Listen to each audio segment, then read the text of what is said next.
Bueno, muy buenas noches, queridos amigos y seguidores de los diálogos al café.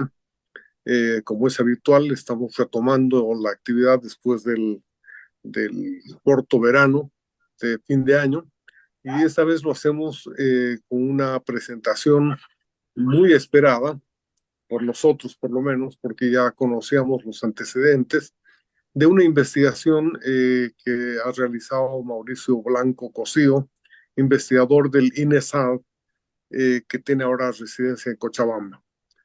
Mauricio es experto en el tema, ha trabajado en el BID y ha realizado esta investigación sobre la situación y los desafíos laborales que enfrentan las personas con discapacidad. Vamos a tener un comentario a cargo de José Luis Barroso, investigador de CERES, y lo hemos invitado justamente porque él también ha realizado un estudio similar, no basado tanto en encuestas, sino en la revisión de las encuestas nacionales, especialmente las encuestas familiares.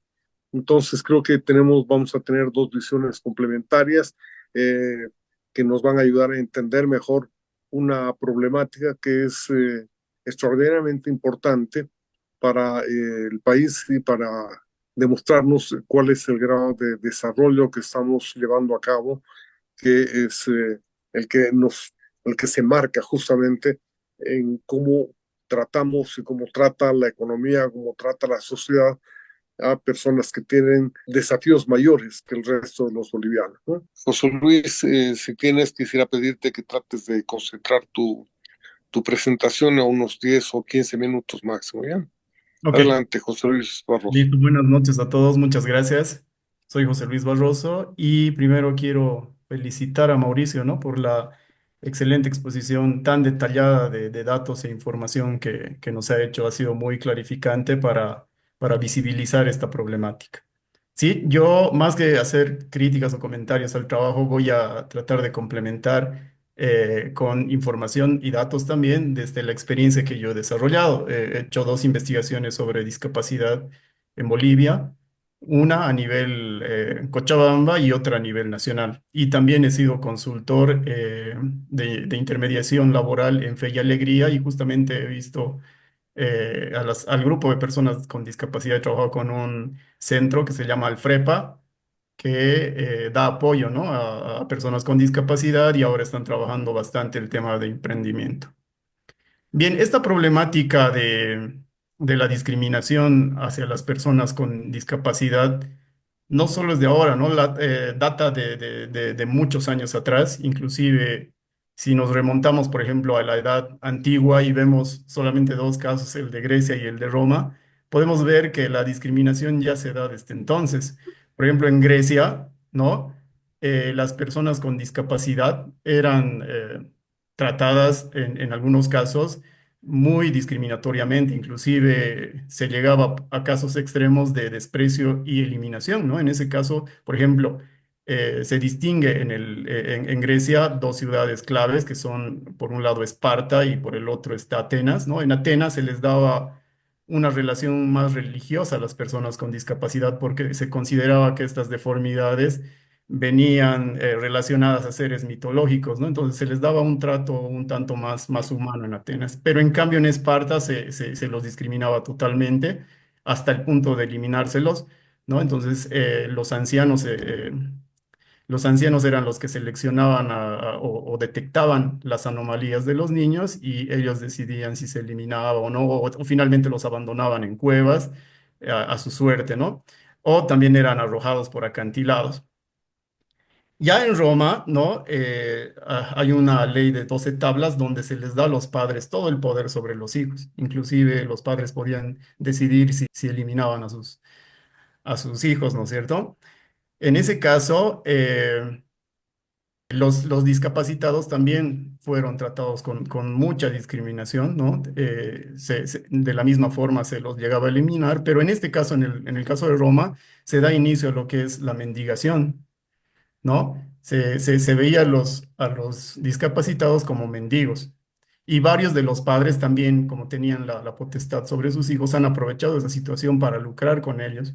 Y ya posteriormente en el cristianismo se dan los primeros pasos hacia un trato más humano hacia las personas con discapacidad, ¿no? Ahí es donde se crean las primeras instituciones de apoyo y contención hacia estas personas, ¿no? Es una de las etapas más favorables en cuanto a respeto hacia las personas con discapacidad. En la Edad Media podemos decir que esta edad ha sido muy oscura para las personas con discapacidad, ¿no? En este caso, se consideraba que la discapacidad era un castigo de Dios, ¿no? Y la discriminación llegaba a tal punto de que se los consideraba poseídos por demonios o seres extraños, ¿no? Donde en esta etapa, a causa de esas creencias, se cometieron los más grandes infanticidios de la historia. Ya en la edad moderna surgen las primeras opciones, inclusive ya educativas, de interacción o integración de estas personas con discapacidad. Además que en esta etapa los adelantos científicos y tecnológicos permiten determinar que la discapacidad no se da por una serie de factores, no son simplemente factores de salud. Entonces, en este caso, ya en esta edad surge la educación especial. De la misma forma, al igual que la historia mundial, ¿no? En Bolivia también las personas con discapacidad han estado sometidas, ¿no? A fuertes procesos de discriminación por diversos factores. Hay lugares, por ejemplo, en los que se sigue considerando que la discapacidad es un castigo de Dios, ¿no? En otras se las ve como una enfermedad. Y así hay una diversidad de creencias que no permiten el avance y ¿cómo les diría esto?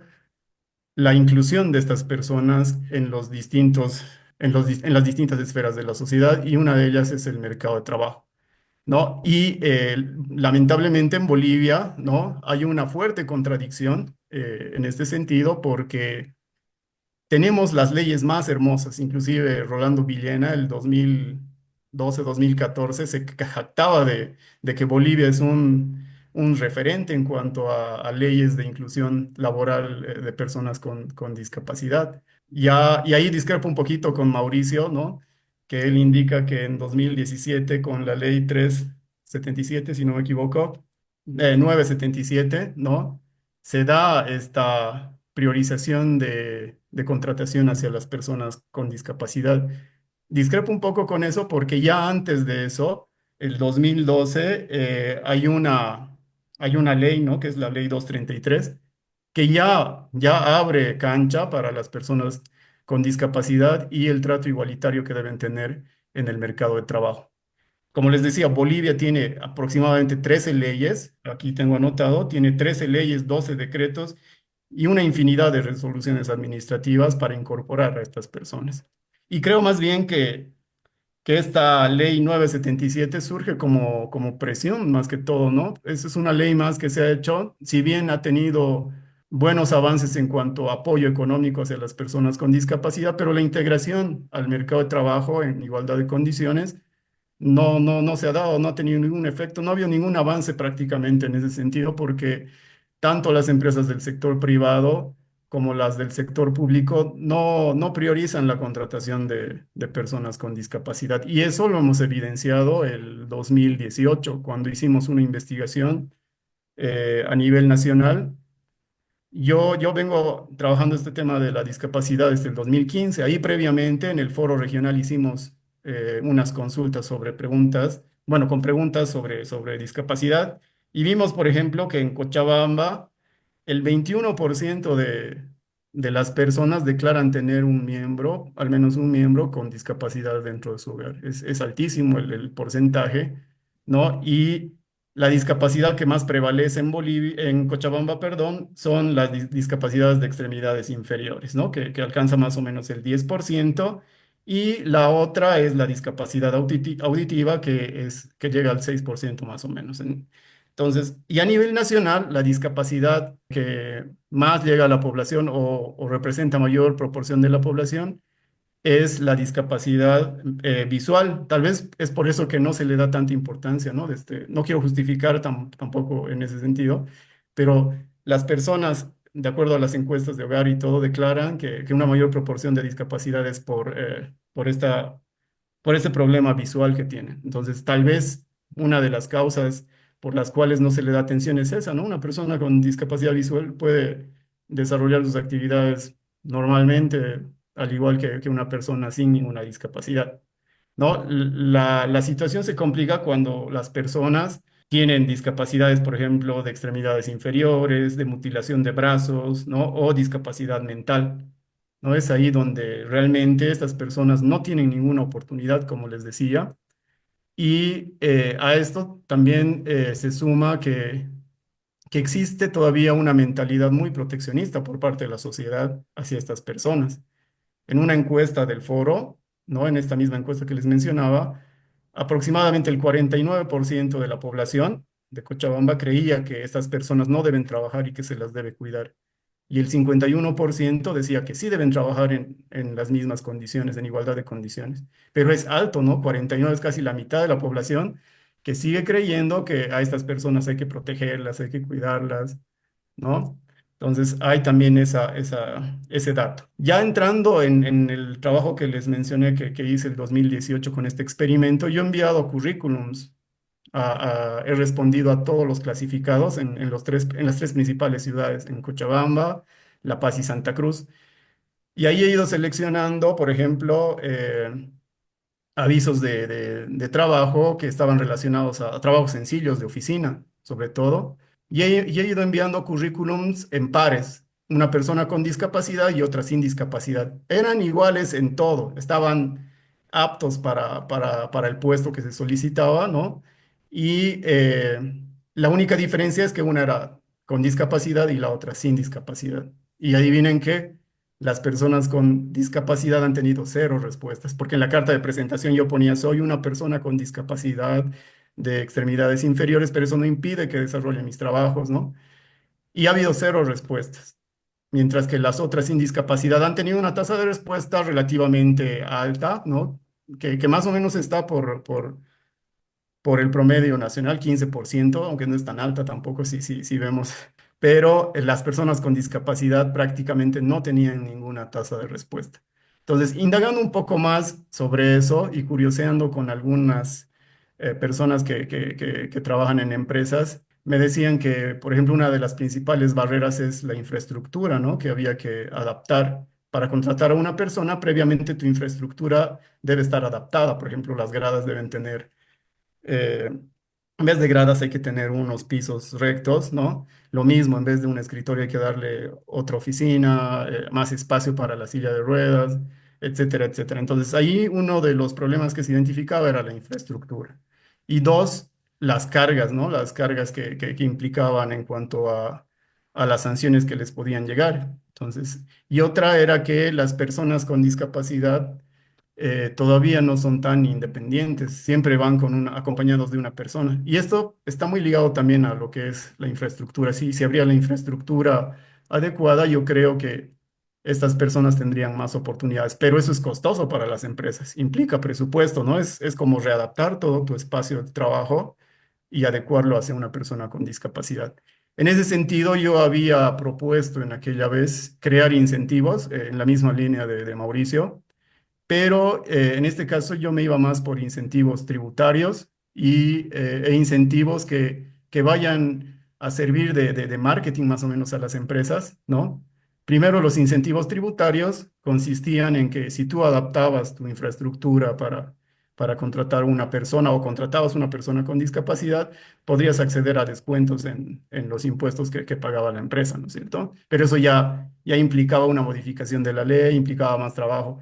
Pero esa era la propuesta. Segundo, era que las personas que, por ejemplo, contrataban a estas personas con discapacidad, podían las empresas que contrataban a estas personas con discapacidad podían figurar en un ranking. También eso partía de una iniciativa público-privada, ¿no es cierto? Podían figurar en un ranking nacional, podemos decir, como se publica este ranking de los lugares que son mejores para trabajar, ¿no es cierto? En ese caso se podría hacer un ranking, ¿no? de empresas que cumplen con la responsabilidad social empresarial para dar empleo a las personas con discapacidad. Entonces, eso también podía generar incentivo, podía aumentar las ventas ahora que que estamos trabajando mucho con responsabilidad social empresarial, entonces tal vez eso también era un plus para las empresas, pero eso se debe trabajar en coordinación con instancias público-privadas. Y en cuanto a a los institutos de educación, también les puedo contar esto, que he percibido que los profesores que trabajan en estos centros tienen muchas habilidades, muchas destrezas para desarrollar trabajos, productos que pueden ser muy comerciales, pero sin embargo carecen de habilidades de mercadeo. Por ejemplo, yo he visto en Fe y Alegría, habían unos chicos que pintaban unas piedras hermosísimas así a mano, que las podías utilizar en cualquier lugar, por ejemplo, para la puerta, ¿no es cierto? Para poner un seguro a la puerta o para simplemente un adorno, pero eran unas pinturas hechas por ellos. Y si se le daba ese diferenciador que estaba elaborado por una persona con discapacidad, se podía vender entonces. La limitante ahí era que los profesores eran profesores, no tenían otras habilidades, nunca habían trabajado, por ejemplo, en empresas, no tenían ninguna experiencia de comercialización, de venta, de estrategias de marketing. Entonces ahí también las universidades podrían entrar a apoyar, ¿no? Con sus distintos centros de emprendimiento, centros de apoyo a emprendimiento. Se ha puesto de moda todo eso en las universidades ahora.